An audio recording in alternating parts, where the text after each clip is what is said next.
Welcome to Hot Women Wanted. We're three childhood best friends who have been through it all and talk about it all. Everything from hot flashes to hot takes to hot topics. So come join us.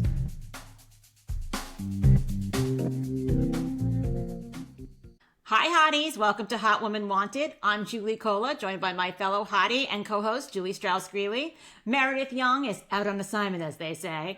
But we have a very special guest today on the pod. If you are new to the pod, we really are three lifelong best friends who've been sweating it out together from hot flashes to hot Bravo topics. But today we are going to be more hot flash focused because we have with us guest Hottie and naturopathic doctor, Dr. Andrea Colon. I wanted to make sure I'm pronouncing that right. Welcome to the pod, Dr. Colon. As we're going to call you Dr. Andrea today, we're going to keep it a little informal and fun. Welcome to the pod. Welcome. Thank you so much. I'm excited to be here. Oh, and Dr. Andrea, for people who don't know what a naturopathic doctor is, can you please explain to our listeners what a naturopathic doctor is and how you apply that to menopause? So I think of myself as like a health detective. So naturopathic medicine, we focus on addressing the root cause. Instead of just giving you things to help mask symptoms, it's about addressing why are you having these problems in the first place. So it's a lot of diet, lifestyle, supplementation, and then I do hormone replacement and prescribe when needed. And are you strictly focused in sort of the menopause community in that age group, female forward patients at this point in your career? I specialize in menopause, so a good portion of my population is the menopausal woman. Got it. Great. Well, perfect for us. We do love that. So with that, we're going to go to take some, we want your hot takes on some of our favorite menopause topics. We've spoke to other like doctors or OBGYNs about this, but you know, we want to get the naturopathic spin on the normal take. We want a different POV on this. So first one up, ready? HRT. Now, oral or cream or patch, what's hot, what's not? Okay, I think it depends which hormone it is. And everyone wants them now that they're coming out with more saying like, hey, the studies were kind of not that correct. They were on the non-bioidentical type.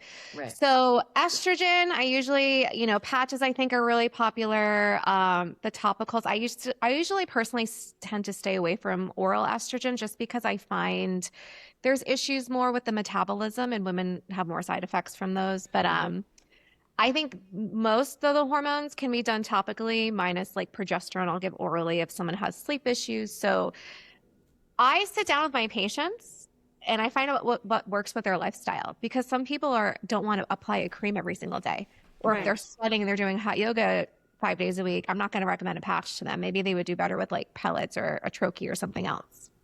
Got it. Interesting.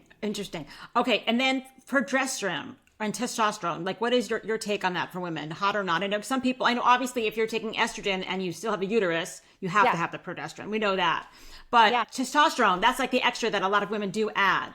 Yes, I have more women asking me about testosterone lately than before. I think before women just thought, oh, if I take testosterone, I'm going to grow a beard and I'm going to be all bulky. And it's like, no, everything in moderation, right? We need a little bit for our bone health, our brain health, for libido especially. So I think now more women want to be on testosterone, and I do prescribe it in addition to balancing out all the other hormones. And what's the best way to take that? Is it, I have no idea. I don't know. So for women, we need smaller doses than males, right? Because they do the injections, they're much easier to deal with. But women, I usually, if a topical doesn't work like a cream, if people don't want to apply every day, there is like a lozenge that they can dissolve daily, or the alternative. Women can do testosterone shots. It's just a smaller dose than a man would get. So I do When that. you're saying a small dose, is there a certain range that you generally have in mind, or a common range that you're prescribing? So for women, let's just say it's like 10 milligrams, like every other week or weekly, versus like a man, they're getting up to 100 or so a week. So the injection is very, very tiny. And then just monitoring labs. Because again, we don't need as much testosterone as a man, but we do need some. And I have another question about the testosterone, doctor. I wanted to know, are you kind of assessing, if there's somebody new to HRT, let's say, are they starting with the typical estrogen and progesterone if they have a uterus, and then you're kind of working them through that? Because I know you mentioned libido, especially being one of the factors that doctors consider with the testosterone being added in. Are we Yeah. waiting to see first how like the first line of attack, as maybe we'll call it, of the HRT does, and then back into it with the testosterone, see if they need it? So most of the time, yes, that's my approach, because usually there's other things going on that are affecting libido besides the low testosterone. So you think about stress, cortisol, especially inflammation, those are all going to be suppressing all of our hormones. And I talk a lot about the other hormones, pregnenolone and DHEA, and I don't see that these are checked in women. And if you don't have the main hormones, you're not going to have any of the other hormones, testosterone or any of those other things. So I support, estrogen, progesterone, that cortisol stress pathway, inflammation. I give that a couple months, and then I'll add in testosterone, because I find that a lot of the time supporting the overall pathways will also help bring up testosterone, in addition to working on inflammation and then getting women more protein and weightlifting. So that's usually the last hormone I'll add in. I got it. Okay, thank you. That's clarifying. We have had a lot. We've had some trainers on here, some personal trainers who focus on menopausal women. So we do know about the weight training that we have all jumped in on. Oh my God. We know lift heavier. We afraid, because they're like, I don't want to be big and bulky. And I'm like, you know how hard those people work to get big and bulky? You're not going to get like that just lifting 20-pound weights a couple times a week. So exactly. What's Jules? And I can't think of it. What's the other supplement you can put in your water that's supposed to be very good for lifting? Creatine. What are your thoughts on creatine? Everybody's on creatine. These are such buzzwords. Creatine, testosterone, lift heavy, protein. If I hear any of these words again, I'm going to really go crazy. What are your thoughts? What are your thoughts on creatine? I think for women that aren't getting enough protein, it can be a good supplement to add in. And you have to be careful with the form, right? I usually recommend the monohydrate form, because the other forms can be more bulking and cause more puffiness. And then you have to make sure you're drinking a lot of water also, so you're not feeling that puffy feeling. So the form of creatine you're mentioning is that powder? Do you put that in do you add that to your water? How do you take that? Yes. So usually water, or I have people just put it in their protein shakes too, but it doesn't usually have like a taste to it. So you can just put it in plain water. That's easy. Okay. And I know we're not promoting any brands, but is there a brand you like? I'm just wondering. I like Thorne. I use their creatine because I know it's clean. So yeah, that one's like a popular one. I'd say most of my patients are on that one. Thorne? Mm-hmm. Thorne, okay. Hydrate. Are you going to add it to your supplement list? You know what? I keep on seeing it. I'm very curious about it. I definitely am. Jules, are you taking creatine? I'm not. I feel a little maxed out at the moment with all of my supplements and my drinks and trying to get my water intake and trying to get my protein intake. I have to give myself a little bit of grace at the moment and be like, okay, I'm doing what I can. Well, I will say, Meredith, our other hottie who's not here today, she was on creatine, and then she went to the doctor and it showed up in her kidney. Yes. In her kidneys. And so her doctor told her to stop taking it. That's what we were concerned about. You have to be careful, because too much will suppress your GFR. 'Cause I can tell on labs right away. I see this with the men. When I get a young male in here and I'm like, their GFR is suppressed, which is your kidney function, I ask, are you on creatine? The answer is usually yes. And as soon as they get off of it, their function goes up. But again, it's like, how much are they doing? Are you drinking enough water? So yes, sometimes it can show up in labs, and then that's a key to kind of pull back a little bit. It's like this awful circle, right? Because if you want to be on it and then you've got to drink all this water, maybe this doesn't apply to men. But for midlife women, then there's the whole constantly have to go to the bathroom issue. And that's a whole other ball of wax. It's like, there's only so much I can do. If I'm going to be out in the world, I can't be drinking water all day. You know a little secret for that?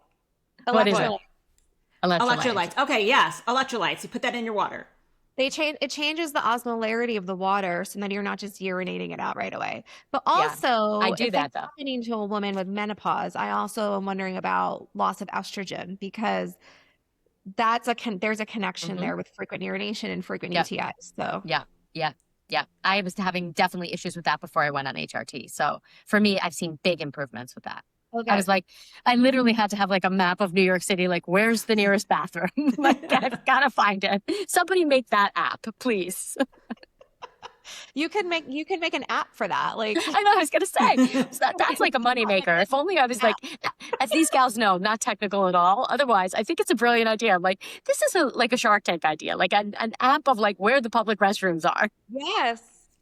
Okay. Well, my next hat or not, I do have libido on this but I think we just answered that, right? That would be testosterone. You would take that to like. It's one thing, because testosterone isn't Cortisol's a big isn't part the of it. end all be all. There's so many other factors, right? Like cortisol, your main hormones, pregnenolone and DHEA, all of those can be affecting libido, your lipids. So it's just I think it's just more well known that testosterone affects libido, but it might not be the only solution to the libido. And cortisol is another one of these big buzzwords as well. We know that's also tied to sleep, which also can deteriorate for women in midlife and kind of getting ahead of that. And what have you found? And I know every person is so different, so it's like there probably isn't one. But what's your sort of best, I guess, plan of attack to help with the cortisol issues? Because that keeps coming up for us women a lot at this age.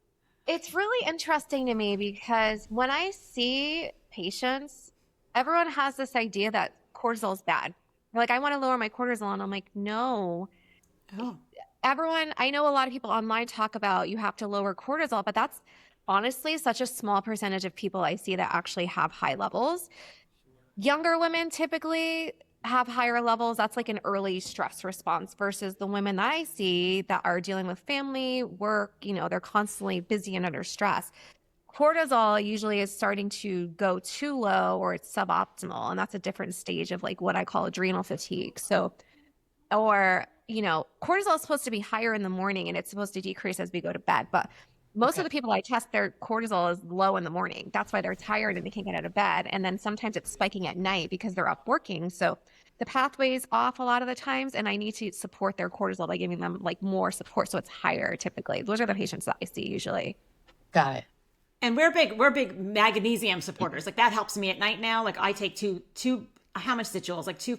Like Magnesium 500? glycinate, you take 2 capsules. I take 2 at night, 100 milligrams each. I love magnesium. I usually recommend magnesium glycinate for just like an overall like sleep blend, especially, or if you have a lot of aches or pains.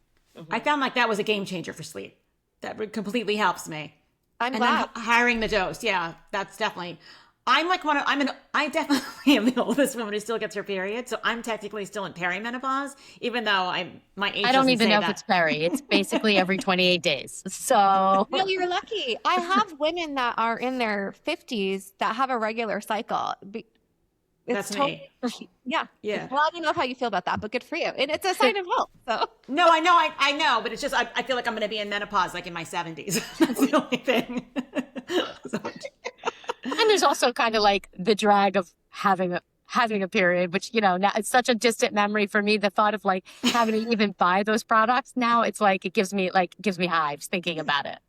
I'm still buying them. It's just more of a nuisance. But I have some women that still want to cycle because you can dose hormones to a whole way that it still gets. But majority of women are like, no, I want to be done with it. I'm sick of bleeding everything. Yeah. I want to move on to supplements because we both take a bunch of supplements, but I want to know like what are your hottest supplements that you think are a must that every woman in our midlife should be taking? It's like anything. Like your must, like your hot list of like definitely take these for sure. Okay, vitamin D. Vitamin D. and K2. Everyone I test is deficient. Even in California. Even when I was in Arizona. Ooh, wow. Think that's saying something. Yeah, I think I've seen 2 people in 8 years that naturally made enough vitamin D. Most of us are not converting it. I'd say that's probably the number one supplement that everyone's on. I'd also say probably fish oil because most of us are not eating 4 to 5 servings of wild caught fish a week. My supplement is both of those together. It's the omega-3 fish oil with the D added. It's one. It's together. Yeah. D, and you're taking it with food. I checked it with yes, and I do take it after. Yes. Otherwise it's absorbing. Okay. Yeah. Oh, tell me. Always say that again, Dr. Andrea. So take it after. The D is with food. Otherwise, it doesn't absorb. It won't absorb if you don't. Vitamin. It will. Did not know that. Okay. Okay. Now you know. Your levels won't go up. I've seen that happen. Where I'm like, "Are you taking this?" No. I know somebody's like, "I'm taking it every night." You're like, "Well, you're basically taking a placebo because it's 3 hours after you've eaten."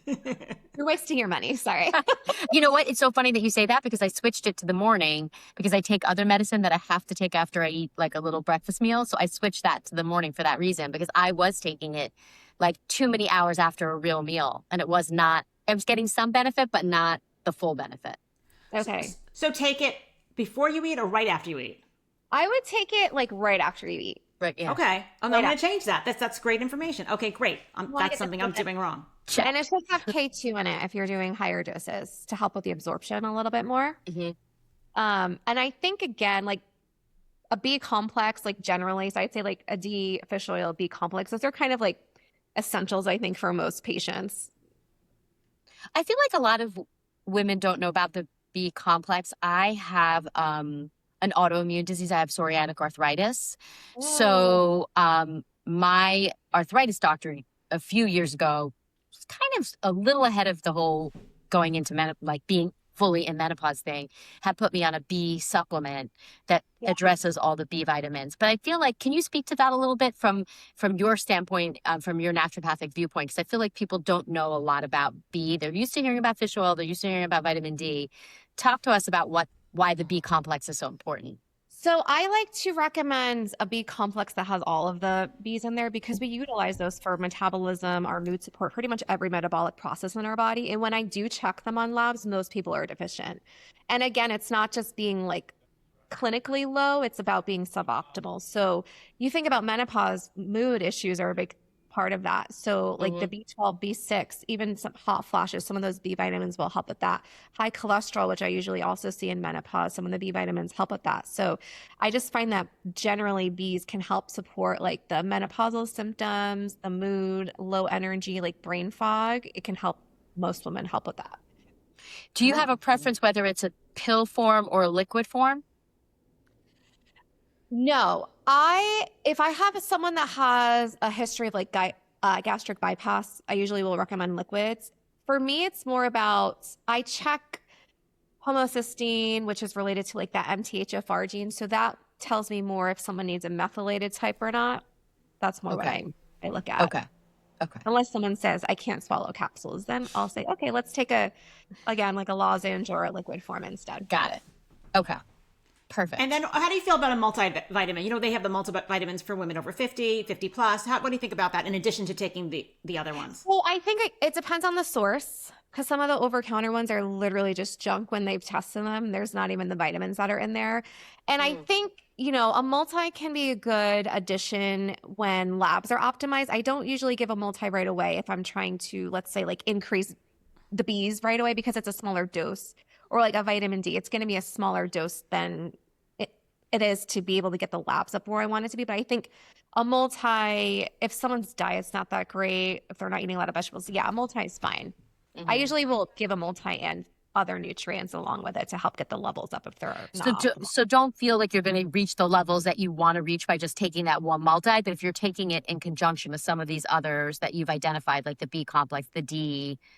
Yes, sometimes they need extra support. Yes. Okay. And now I'm just saying to myself, I mean, if I eat a lot of leafy greens, right, and a lot of beans and legumes, does that help everything? Is that sort of like eating your vitamins, or it doesn't really count? No, that's great. And again, I try to do a lot of things through food with my patients. That's the whole foundation of naturopathic medicine. But some people, they hate vegetables. People don't get enough fiber. But yeah, we want to get like those green leafy vegetables for calcium, potassium, as much as you can through diet. I'm really supportive of that. And then you brought up the fiber word. So fiber is such I was just going to say that. My ears are buzzing. You said fiber. I'm all like my bingo card. I'm like, bingo. I feel giggly. That's like all the words. I'm like, fiber in midlife. It's like, please help us. Give us your fiber cheat sheet, because I know we have to eat a lot of fiber. What do you think? Like every woman, in this midlife life should be eating. I don't feel like we can humanly eat all the fiber we're supposed to be eating. It is so hard, especially if you're trying to hit your protein goals, because you're going to be so full. So imagine trying to eat 7 servings of vegetables a day. I don't know anyone that does that. Right. I don't even do that. So this is where they make supplements, right, for that. But you, on average, 20 to 25 grams a day is about where a woman daily fiber intake should be. Most of us are getting 5 or less. And so we're eating our veggies, we're eating our greens. What's a good fiber supplement that you think is, we don't have to promote a brand if you don't want to, but like what's a great way to like get in that extra boost of your fiber? So I always say, okay, let's say you're making a protein shake or something, add some chia seed, hemp seed, flax seed in there, some ground ones. That's a great source of fiber. The other alternative would be a fiber powder. The only nuance with that is you have to take it away from everything else because you don't want to take fiber supplements with all your other supplements because you're just going to poop them all out. Okay. Oh, that makes sense. That makes sense. You have to space it. That's the only downside. And sometimes you have to work up really slowly because if you're not used to eating a lot of fiber and then you try to add a bunch in right away, you're not going to feel very happy when you're walking down the street and you can't find a bathroom. So Speaking of those public restrooms. Which brings me to hot or not protein powders. okay. I think that they're hot. Again, this obsession with protein, right? I think generally most women are not getting enough. Really? Again, Okay. what is the source? Because we don't want to just take junky sources. And then also, you can't go from eating 10 grams of protein to 140 grams of protein overnight. You're going to feel sick and you're not going to digest the protein. So you want to make sure your digestion is working properly also, because if you're not breaking down protein, that also will show up on labs as a kidney issue. Mun and all those things will go up. So it's gradually increasing the dosing so that you tolerate it, that your body's actually absorbing it properly to get the best benefits. So I'd say hot. So is there like a numerical range that you can kind of, for the average woman, in the same way that you gave us like that range of fiber, like most women are at 20 to 25 grams of fiber. Is there I think some of these protein goals are so unrealistic, but is there sort of a benchmark number that you're like, you're in good shape if you're sort of getting this? I always say, let's start low, right? So, because if you're not lifting weights, or if you're lifting weights, let's just say you weren't eating any protein. I start really small with my patients. I'm like, okay, let's try to get 80 grams. Like that's reasonable, Okay. right? And that's definitely reasonable. Yeah. And then we work up from there depending on how much they're working out and as their digestion improves. Because we don't want you feeling bloated all day. That's something I see when someone starts eating all this protein right away and they're like, I can't breathe, I'm constipated. It's not a good thing. So right. And the fiber. And the fiber, the protein, the water. I mean, we can't leave our house. We can't. That's the thing. No, it's a lot. And then add in, the other thing that's become very or more in vogue or more trendy are like a lot of these green powders, like some of these like the alkalizing powders, or you're getting your greens in a powder that you can also add to water, or you can add it to a smoothie, or you can add it to a coffee, or and now there's these brands of, I won't name the brand, but like these greens gummies that are very popular now that are all over social media that also supposed to help you. It's like, okay, where do you go? I am curious about those. The goons or something like that. I forgot the name of them, but they're supposed to be like all your greens, but they're gummies in a bag.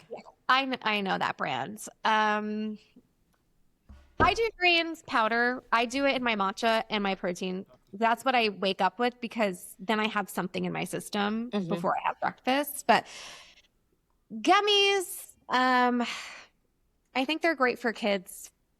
Right, we're adults.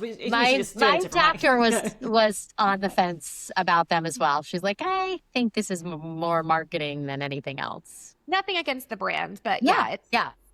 A lot of them is just marketing and they look cute and it's like, is there really that in there? Yeah. Her advice was definitely a greens powder because you can see all the ingredients. You can see what they're deriving the green from. And the one that she suggested, it's all listed. And I can add it to anything. I add it to water. I mean, it tastes kind of, I don't mind it because I'm like Julie. I love vegetables. I love salad. It tastes kind of earthy. Like, I love that. What are you talking about? I love vegetables. No, I said, I'm like you. I thought you said unlike Julie. I'm like, no. I said, I am like you. We're like rabbits. What am I, a caveman? No, I don't mind the taste. I love it. So it's like, I just throw it in like 4 ounces of water and it's like, okay. Yeah, it's easy. That's what I do. I'm like, it just, mine, I like earthy, but sometimes some of them are a little too much. So I mix them all together. Yeah. And she said the same thing. She said to add it to like my first glass of water for the day, like before I've had any other food. So it's sort of a similar recommendation. Yeah. Okay, another hot or not. Microdosing GLPs for weight gain during menopause. Hot or not? I would say hot. I don't even know if it's microdosing. What is this microdosing? Like if you're taking a low, you're just taking it, aren't you? No, there's all, well, I'll let Dr. Andrea explain. Yeah. Okay, so I have a lot of patients ask me about GLP-1s. I mean, I've done all of them, I can tell you. But so microdosing, people were talking about it online, so everyone wants it. But it's basically you're starting out with a smaller dose than the starting dose would be. Oh. And I will say some patients respond to that and some don't. It doesn't work for everybody. Some people need the starting dose or more, and some people respond well to microdosing. I was under the clearly the misapprehension that what it meant was like whatever that starting dose is like, and I know I guess it's brand dependent because I know it's a different number for each one. I just thought it meant like you never go up from there. You're just like staying at that low dose. That's what I thought it was too. I thought like microdosing is just staying at a low dose. That's what I thought it was. It's a low dose. So like when I microdose my patients, it's lower than what the starting dose of the Okay, got it. But it sounds like you're a fan of the GLP-1s in terms of, especially, I mean, women in menopause, that weight. It's like you could be doing all of the things we've just talked about, the protein, the water, the fiber, the lifting weights, the walking, the million steps a day. And it's like you just can't get those 10 whatever pounds to budge. It's really unmotivating for women that I see. It's depressing, truly depressing. Right. So I use the microdosing to motivate them for the ones that especially aren't working out or their diet's not fully balanced while we work on balancing hormones and if there's inflammation or anything else going on. And then the other part with the microdosing too is some of my patients, they're on the baby dose, but then they're not even injecting every week. They're doing like once every couple weeks or so. And then again, respond well to that. So there's different ways you can do it. Okay. And I have a lot of menopausal women just doing like the baby. I'm really big on the less medication, the better, you know? Yeah. It eventually, but yeah, that's the thing. It's like, I feel like for those who are on it and have had great results, it's the scary part of it is then what happens when you want to get off? Like, does all of this quickly come undone or I don't know. It doesn't. The patients I have that stick with the lifestyle and their diet and their exercise and their hormones are all balanced, they're not gaining all the weight back. Okay. I've seen that happen when people go back to poor diet or they're drinking heavily alcohol and they're not working out. I mean, it's happened, but you shouldn't gain all of the weight back right away either. That tells me there's something else wrong, you know? Okay. Oh, that's good to know because what you're hearing is, if you go off these GLPs, then you're going to gain even more weight back. I mean, that's what you're reading. I haven't seen it with these. I used to see that happen with the HCG diet. And again, nothing with that, but almost every person I saw, they would be heavier than when they stopped that diet. Wait, I don't know. What diet is that? I don't know what that is. HCG, it used to be really popular. No one's really doing it anymore, but it was the one where you could only eat like 500 calories a day and no fat. It's so restrictive. It's like, well, of course you're going to go back. Yeah. It was, I know people still do it, but I'm not a big fan of those crazy restrictive diets and cutting out food groups like that. So that diet, I would see people always gain more weight back than when they started. And I'm like, this is not healthy. So I don't usually recommend that one anymore. But you do feel that people should come off of them. It sounds like in terms of the GLP-1s, like it's not something that you just want your patients or people to stay on indefinitely. You feel strongly like at some point you got to come off. I think that the medications are great, but there's still research that needs to be done on them about the long-term effects. Right? I know they're positive mostly. Like I just read they were studying it for breast cancer and showing how it was inhibiting growth. And I've seen personally, like it's lowering inflammation on my patients, lowering their cholesterol. So I was having the conversation with my arthritis doctor because of the inflammation aspect of it. That's come up with us a couple times. I haven't started it yet, but that has definitely come up because it's shown like some amazing stuff as far as that inflammation. Right. I just think there needs to be more research for long term. They're newer, right? They're new. Yeah. Yeah. Okay, now I'm going to ask a very unpopular question we definitely know the answer to, but I'm going to ask it anyway because... Well, it's unpopular for us. It's very unpopular for us, but I'm going to say it. Alcohol in midlife. Hot or not? So we know what you're going to say. No, it's not. We know it's not. It's interesting because I just was reading that the newer gens, they're like not drinking. I know. Well, this is what I say. Do you prefer grown-up gummies? Is that when the gummies are okay? There's a time and a place for those, so I would approve those. So it's again, it's like how much and what are you drinking? Because just say you're having, and I have patients like this, it's a coping mechanism where they're drinking a bottle of wine a night. And I'm like, that's not productive. That's making your weight loss goals almost not going to happen. And your hot flashes are going to be worse because there's blood sugar dysregulation. So I think generally, I'm not against someone having like a glass of something here and there, but if it's like a daily thing, I tell them no. Generally it's not healthy. No, but like a weekend thing. If you're out for dinner, you have 2 cocktails, let's say. Cocktails is, Colin, this is I'm becoming dying for you to give me permission. I'm done. Although I will say, Colin, this is becoming autobiographical. I will say, I don't metabolize it. I mean, I do enjoy a cocktail on the weekend, but I don't metabolize it as much as well anymore. I mean, if I have, I really don't have more than 2, but if I have 2 and I enjoy them at dinner, then I do feel it the next morning. You don't feel like I had 100. You know what I mean? Even though I only had 2. That happened to me after I turned 30, and then I'm like, what am I doing? But I mean, it's... Oh, 30, you little newbie. A while ago. That was 10 years ago. But it's again, like if you're having clear liquor, there's usually less sugar, less hangover than going and drinking margaritas or something that has a lot of sugar in it. So I think it's like, again, in moderation. Same with anything, like because it's about, if I tell you not to go have French fries and you eat French fries every day, what are you going to think about? You're going to be wanting to eat French fries every day. But it's like if you have fries one meal out of a month, that's not the end of the world. It's like I appreciate that because I think that's more of a realistic way of like living your life. It's balance. I mean, I'm not going to eat ice cream every single day, but if I want to have a ice cream cone, I'm out on the beach. You know what I mean? I'm going to have an ice cream cone.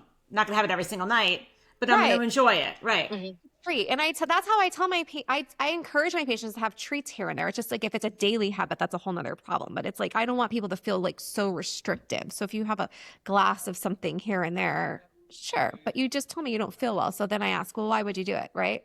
And I have to tell myself that too. So it's like, obviously it's not agreeing with your body. And again, it's just like, what are the labs looking like? If someone's diabetic, I'm much more restrictive with their alcohol intake. If someone's labs are perfect, I'm like, okay, you can have a cocktail here and there. Right. That makes sense. The sugars And are I starting to appreciate creep that. up. Because that's the thing that people don't, I think, realize until they start to look at some of this is that it's the sugar in the alcohol. It's such a huge amount of sugar. I know. Yes, it is that. And then how much are you having? So it's like, and then what are you eating with it? A lot of the times that goes hand in hand because you want to eat. Exactly. food. You're suddenly eating those fries and having that bread and butter while you're waiting for your entree. It's like, when you're hungrier. So that's where the shots come in because the lips, they can curb that craving. That's a benefit. So those patients that I find that have a hard time with cravings or if they can't control like wine intake, like those medications can be really helpful for that. Yes, I've read all about that. Got it. These are such good tips, Dr. Okay, Andrea. I love it. Now, Dr. Andrea, as we're coming to a close to the pod, your closing hot take for menopausal women or midlife women, what do you think is the one thing that we all should be doing? Your one hot tip. Like if you're not doing anything, but you should definitely be doing this. Or taking this. Yeah. For midlife. Yeah. Okay. Weight training, getting some sort of exercise, even if it's a walk. And what do you think about weighted vests? Oh, I love them. Because you're getting, again, it's just like an added you can do while you're walking. I just think getting some sort of exercise. Again, most women I see don't work out and they think they have to be in the gym for 3 hours. And I'm like, no, just go get a 20-minute walk at least. Do something because it's going to help with your brain health and your bone health and support your muscle mass over the years. Well, that's music to our ears because we do move. We do move. We walk. Well, we live in the city, so we walk everywhere, which is great. Yeah. So that makes a big difference. But also, that's really refreshing to hear because I feel like a lot of the messaging that's coming to women, and especially in our age demographic, is, oh, you've been exercising, but the way you're doing it is wrong. Now you have to change. And I think that's so frightening for people to hear and when you get frightened, you kind of can't take the information in. So then you're just like, well, okay, what I've been doing isn't working, so I'm just not going to do anything. So I love that attitude towards it. Yes. And going back with the cortisol and that stress hormone, especially, this is why I usually will recommend, low impact workouts like walking or yoga or Pilates and then just like weight training.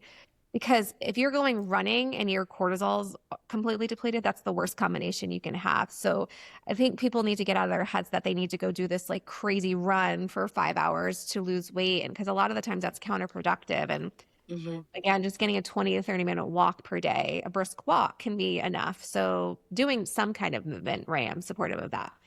Got it. Yay! And lifting A win for heavier us. and lifting heavier when you can and where you can. Like less reps, but just kind of upping the Right. weight. And again, like not being in the gym for 3 hours. You can do 20 Who or could do 30 minute that? workout. Yeah. And that's Yeah. can be done. Or I like That the makes it so manageable. Yeah. Yeah. I do those when I'm traveling because I'm like, you can just do it on a plane, or I mean, you don't want to be a weirdo on the plane, but like, just hotel room or something. It's just making time for it. That's a big thing.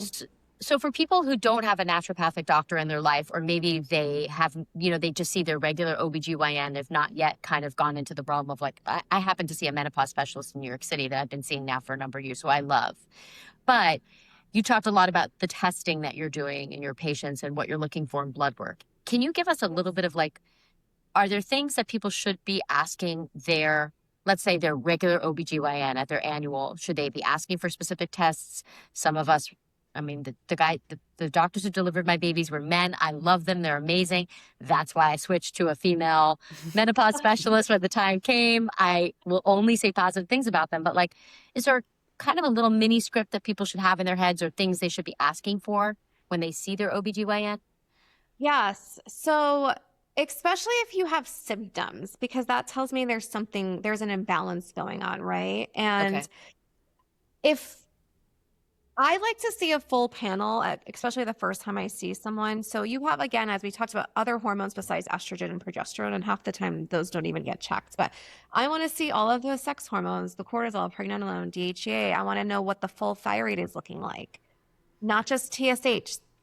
We need to see the actual thyroid hormones. And I'll even screen the antibodies the first time, because I often find people have high antibodies even though their thyroid looks normal. And that's a whole nother layer with symptoms. And then those nutrients we were talking about. So iron, vitamin D, inflammation, cholesterol, blood sugar, like all of those should be checked at least once a year. And then if you're trying to work on correcting something, going in and checking them every 3 to 6 months or so.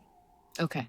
That is so helpful. Perfect. This is so terrific. Thank you so much, Dr. Andrea. Can you Thank you, tell Dr. Andrea.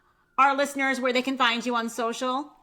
Yes. So my Instagram is at Dr. Andrea NMD. And then you can also find me on my website. It's just drandrea.com. drandreacolon.com. Oh, okay. And are you on TikTok at all? I have a TikTok. I'm going to start posting on there more, but it's just my name. You'll be seeing me more this year. So you can message me on there too. It should just be my name, Dr. Andrea NMD, just like my Instagram. So perfect. Yeah. Great. Fantastic. Thank you so much for This was coming so on Hot Woman helpful. Wanted. So helpful. Our listeners are going to love this. This is really, love it. really relevant and to our listeners, and it's the great information. Thank you so much. Thank you Thanks. for having me. Thank you, Hotties. We will see you next week. If you want to be a guest on Hot Woman Wanted, like Dr. Andrea, please email us at hotwomanwanted@gmail.com. See you next time. Bye, Dr. Andrea. Thank you. Bye, Dr. Thank you Andrea. so Thanks. much. Bye.